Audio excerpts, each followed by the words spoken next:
Bored at home? Wishing you were outside?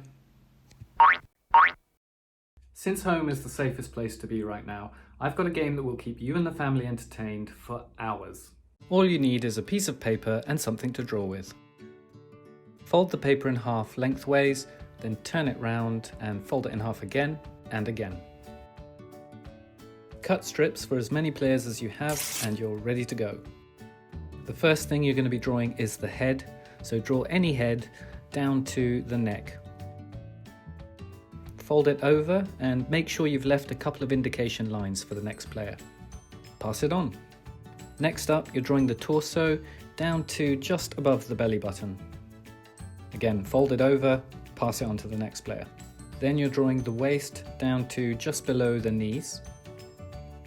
Fold, pass, and finally you draw the feet. And now it's time for the big reveal. Ta-da! It's a version of the consequences game, but with drawing instead. My brothers and I would play this game for hours when we were kids, and it really helped pass the time.